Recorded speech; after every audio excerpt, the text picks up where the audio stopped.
The FBI agents who showed up at my office didn't knock. They kicked the door open at 9:47 a.m. on a Wednesday, shouted my name like I was a fugitive, and slammed me face first onto my own desk while my colleagues watched in horror. "Natalie Vance, you're under arrest for wire fraud and embezzlement totaling $4.7 million. As they dragged me past the conference room where I'd spent 11 years building my career, I saw my boss standing behind the glass with his arms crossed and a smile on his face, and in that moment I realized I hadn't been caught in a crime, I'd been caught in a trap.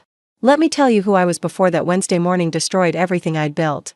My name is Natalie Vance, and I was the Chief Financial Officer of Meridian Logistics, a mid-sized shipping and supply chain company headquartered in Charlotte, North Carolina. I'd started there as a junior accountant fresh out of UNC Chapel Hill, worked my way up through accounts payable, financial analysis, and treasury management, and finally earned the CFO position at 34. I was proud of that journey. I was proud of the company I'd helped build.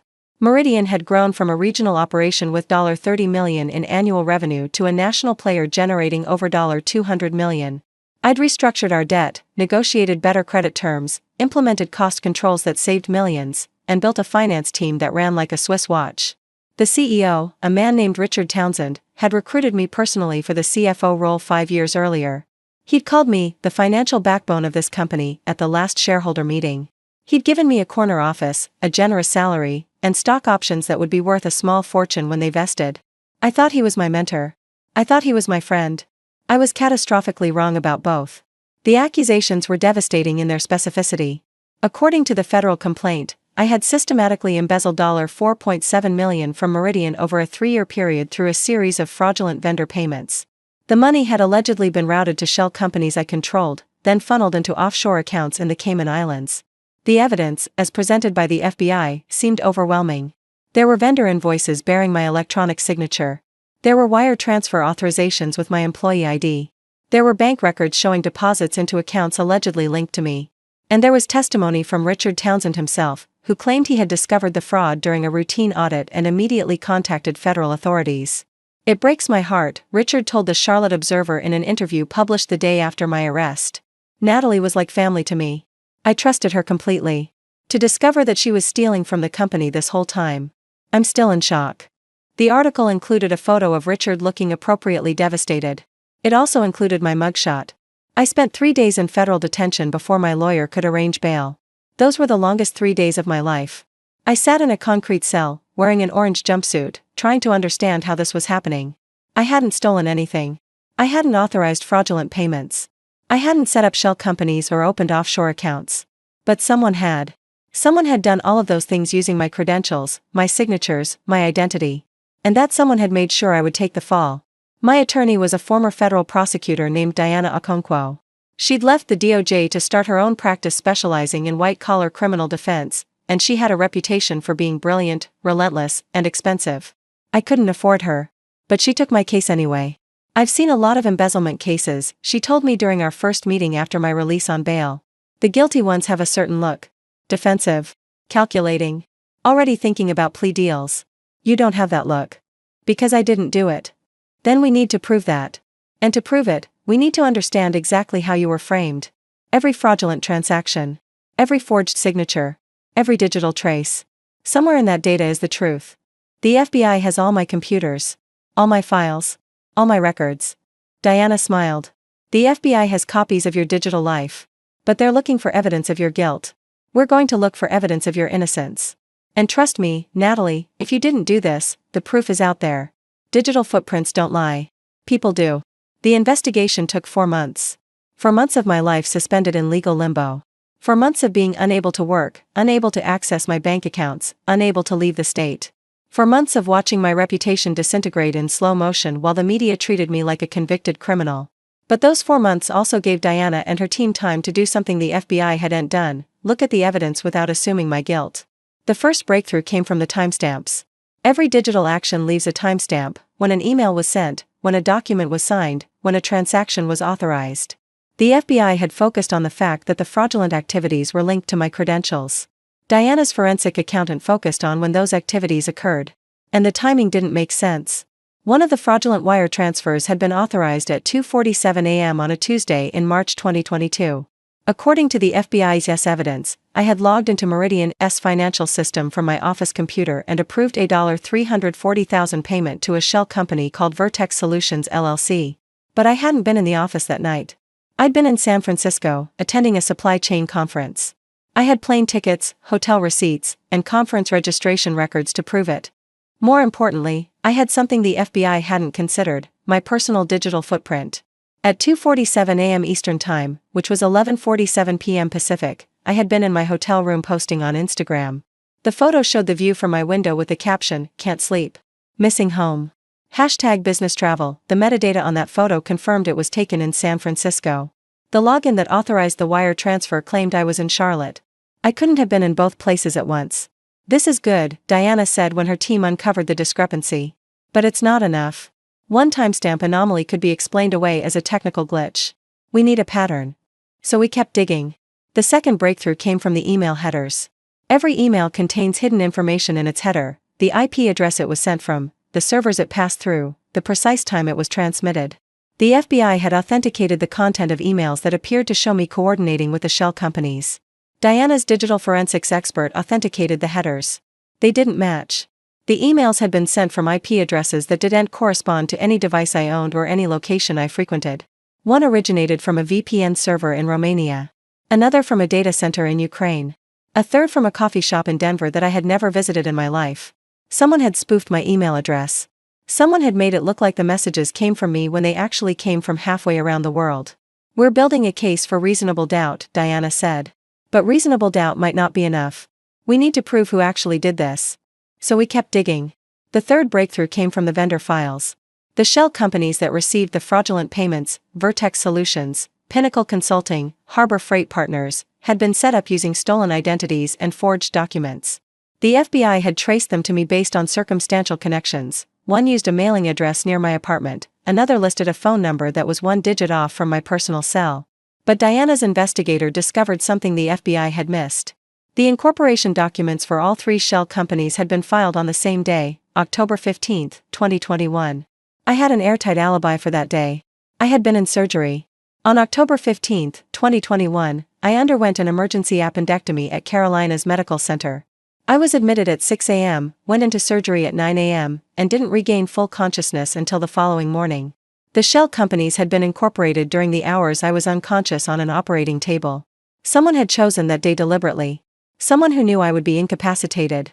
Someone who had access to my medical schedule. "Who knew about your surgery in advance?" Diana asked. I thought about it. My family. My assistant. My doctor.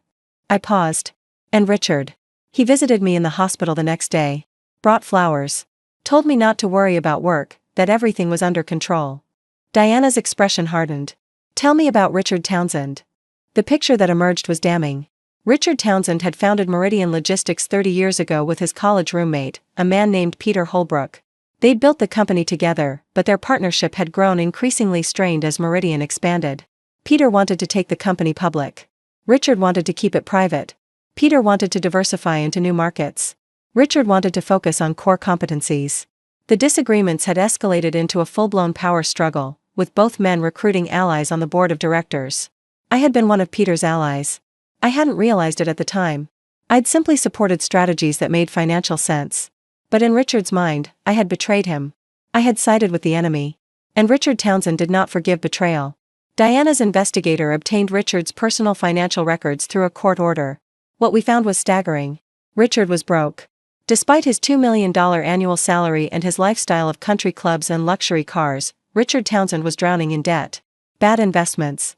A costly divorce. A gambling problem he'd hidden from everyone. He owed $3.8 million to various creditors. And the $4.7 million that had been embezzled from Meridian? It hadn't gone to offshore accounts in my name. It had gone to accounts controlled by Richard's brother-in-law. The same brother-in-law who had registered the shell companies. The same brother-in-law who had access to Richard's office, where my login credentials and electronic signature certificates were stored in a desk drawer. The same brother-in-law who had been a network administrator at Meridian 10 years earlier and knew exactly how to manipulate the company's financial systems. Richard hadn't discovered the embezzlement. Richard had orchestrated it.